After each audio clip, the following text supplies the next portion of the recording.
Hi there, I am Mitchell Moore, and before the video starts, just remember to subscribe. Is that what they do on YouTube? Subscribe it, like it, friend it, whatever. And if you have any complaints about the video, just send them to don'tsendmeanycomplaints@leavemealone.com. Thanks. Hi everybody, I am Mitchell Moore. I'm a pastry chef from Jackson, Mississippi. I own a couple of bakeries and a restaurant, Campbell's Bakery, both in Fondren and Madison, and Campbell's Craft, which sells donuts, tacos, and coffee. You can find us online for all of your bakery needs. But today, I'm gonna do a couple of things. We made cinnamon rolls last night, but I realized that my yeast bread recipe is kind of buried in another video, so I wanted to break that out. And the second thing I'm going to do is make your life easier, because I'm going to be talking about a kitchen scale. Dun da da da. Now, mine is big and fancy. Never thought that I would say that mine was big and fancy, but now you know.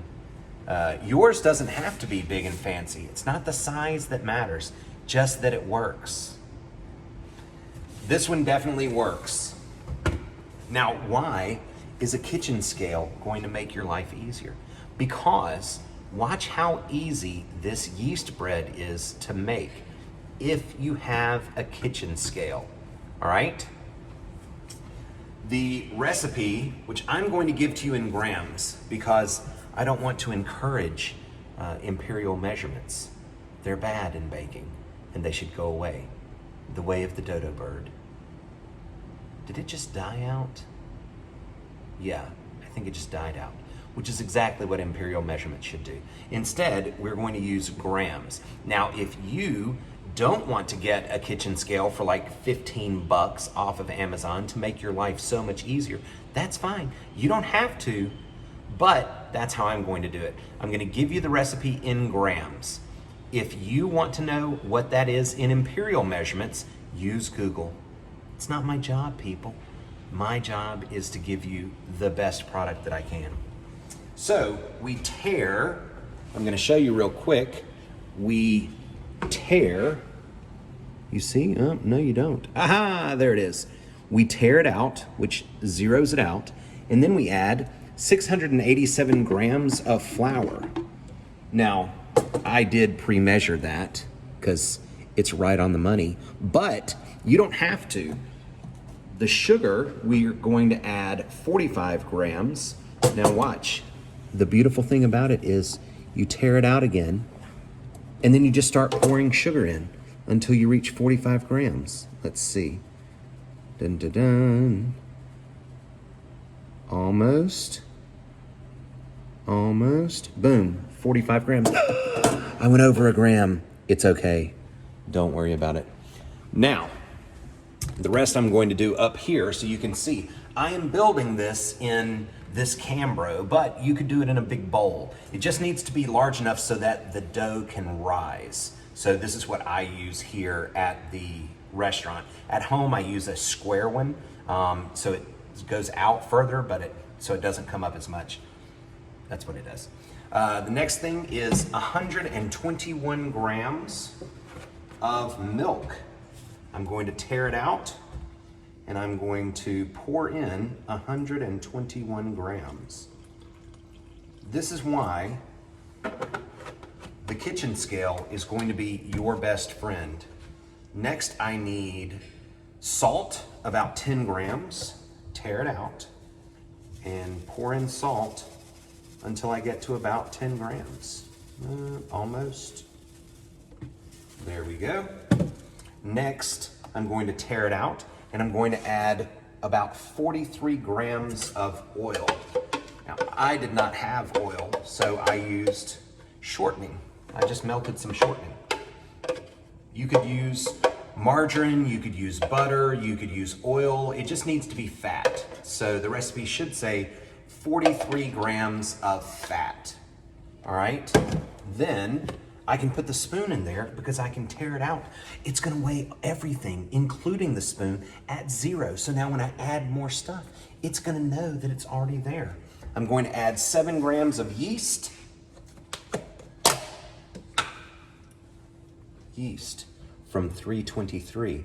If you aren't labeling the containers that you open at your house, how do you know how old they are? Take it from a professional restaurant. Start labeling at your home. Will make your life easier. 7 grams of yeast. That one's gonna sneak up on me if I'm not careful. Oh, there it is.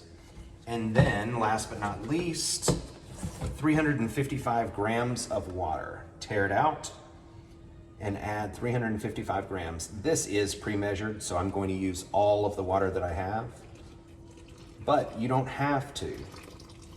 There it is. Now, the beautiful part is the mixing. Watch. I'm mixing. Look, Ma, no mixer. I'm making bread without a bread machine, because bread has been made for thousands of years. In my sourdough lesson, I talk about the plains of the Serengeti. If a woman 5,000 years ago could make bread on the plains of the Serengeti, surely you can do it in the comfort of your own home. So I'm going to stir this together, making sure that I get all of the flour wet. Now, where does the kneading come in? When do we start to knead it, Mitchell? We don't. Don't worry about it. Chill. Chill. Just follow along. We're going to stir it up, make sure all of the flour is wet, and then we're not going to do a thing to it. Let me show you what it looks like at this point. I know, super interesting, right? We're gonna let time do the rest. I'm going to cover this and put it in my refrigerator. And then I'm going to come back in about 24 hours and have a delicious risen bit of white bread that I can then punch down, knead 3 or 4 times, and roll out into the delicious cinnamon rolls that we made last night. So I'm gonna put a top on this, put it in the refrigerator, and I will see you guys when it has risen. Just checking up on our bread. This is the dough. I took it out of the freezer so you can see it. It has definitely risen, but we're not really worried about that. It's still got hours left. So it will continue to rise slowly, slowly, slowly in the refrigerator. And then tomorrow morning, we will turn it into some of the best, fluffiest white bread, farmhouse loaf, cinnamon rolls, whatever you like. Even pizza crust. All can be made from this. Bye, little guy. We'll see you in the morning. All right, I have our dough right out of the refrigerator. I just went and got it and pulled the lid right off. It is the next morning, and you can see the dough is completely risen. It's very cold and fairly hard, fairly firm, which is good, but it's also really sticky. And that's totally normal because this is a very slack dough, a very wet dough. So what you want to do before you use it is take a little flour. I've got some here on the bench, but you could have it in a little bowl, and just sprinkle it on the top. All right, a nice covering. And that way you can dig into it to grab some of that dough. Now, I'm going to make my bread today in this. Very similar to what you would have for a bread machine, but it doesn't matter if you have a regular loaf pan or one of those loaf pans like you get from the grocery store. Totally use it. You can also not make a loaf of bread out of this. You could sprinkle flour onto it, knead it a pretty good bit, roll it out, and make pizza crust with it. Sprinkle a little flour on it, knead it just a tiny bit, roll it out, and make cinnamon rolls with it. This bread dough can be made into basically whatever you want. Rolls, a loaf of bread, pizza crust, cinnamon rolls, sticky buns, you name it. That's what's so beautiful about it. I am going to grab this much. Looking at my container, if I use about this much, it's probably too much actually, now that I think about it. So if I use about this much, then it will rise up and I'll have a nice loaf of bread. I'm gonna set that off to the side, see if you can see. Yeah, so a little bit of flour on the bench, tiny bit of flour on top, and then I just knead it. Remember, kneading has 3 parts. This is not kneading. Kneading is an actual process. Fold it over on itself, push it away from you, turn it 90 degrees. Fold it, push it, turn it. Now that's 2 folds. Instead of calling it kneading, because how many kneads are you doing, we sometimes call it folds up at the restaurant.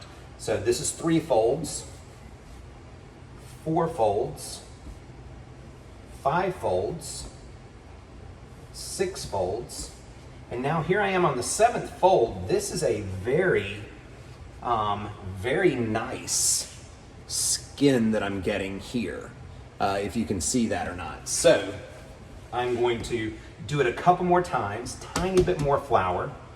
Let me see, that'll make 8, 9, and 10. I'm not gonna do any more than that because I have a beautiful, nice, tight skin. Then I am going to spray this on the inside and I'm going to drop it down in there. I don't know if you can see that or not. Yep, there you go. And then I'm going to set a towel over that and let it rest. And then I'm only gonna let it rest, well, I don't guess I'm gonna let it rest at all. Since I'm baking this, I'm going to go ahead and turn this into a loaf of bread. So I'm gonna turn my oven on for about 3 minutes, let it get a little bit warm in there. Then I'm going to set this in the oven and let it proof. But how long do I let it proof for, Mitchell? I don't know. I don't know what temperature your oven is. I don't know how big of a loaf you're making. Are you making a loaf? Are you making it in a pan like this? Are you turning it into rolls? I don't know any of those answers. You will figure those answers out. I have confidence in you. And if you can't, then just give up and buy Womp biscuits and don't bother me anymore. There, if you can't figure out how long to proof it, well, I will tell you this. It should proof until it passes the poke test. We've talked about the poke test before. The poke test is you poke the bread like this. Well, here, let me take a little bit here. You poke it, boop. And if you poke it and it goes, and it doesn't move at all, then it's overproofed. If you poke it and it goes, and it pushes right back to where it was, it's underproofed. If you poke it and it comes about halfway back, you're good to go. So I'm going to put this in in my oven after I turn it on for 3 minutes. In the meantime, I think I've got a scraper here. Let me take out the rest of this dough and I can show you how to make cinnamon rolls. For example, sorry about the lights. I know it's a little dark in here. That's because it's such a lovely, beautiful day outside. And I'm stuck in here with y'all. Apparently, I claim to be grumpy, but I'm not that smart. If I were smarter, I would be enjoying the weather. A safe social distance away, of course. So here I have this dough. It's just a conglomeration. I just scraped it right out of the container. I'm going to fold it 1, 2, 3, 4, 5, 6, 7, 8. I'll do it one more because I've got this spot here on the top that looks like it's something breaking through. Okay. Well, so this is a piece of shortening that got turned into a rock of shortening that I just found in here. It's actually no big deal. I wouldn't worry about it. It would melt if I had not taken it out and it would cause a hole, but who cares? It's no big deal. It's just feeding your family during a worldwide pandemic. I think that would be more exciting if the camera moved, but the camera's on a tripod, so I gotta do the old-fashioned way. So, cinnamon rolls. I'm gonna do one more fold like that. Hey, the phone's ringing. Just ignore that because we're closed. Because it's a worldwide pandemic. And I don't have any employees. Because nobody works for me anymore. I don't even work for me anymore. But I'm okay with it. Then a little flour on top. And again, just like you saw in our cinnamon roll episode, if you haven't seen the cinnamon roll episode, don't worry about it. You'll see it after this because you're going to want to make this incredible easy dough, and then you're going to want to turn it into cinnamon rolls, which are equally easy. Remember, we're trying to go for a rectangle. Oh, let's see if I can do that. I'm trying to go for a rectangle of dough, which means only rolling in two directions, up and down, side to side. Up and down, side to side. Now, this dough is giving me a lot of resistance. Let me see if you can see. See, it's really wanting to keep coming back into itself. So I'm going to let it rest.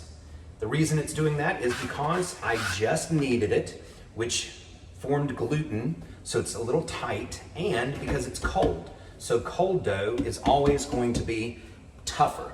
But I actually think I'm going to stop right there because now you guys know how to make the easiest and best homemade bread that you possibly can. And now you can feed your family during a worldwide pandemic. And that's what all of this is about at the end of the day. Hope you've enjoyed it. I have as well. Again, I am Mitchell Moore, and you should get out of my kitchen.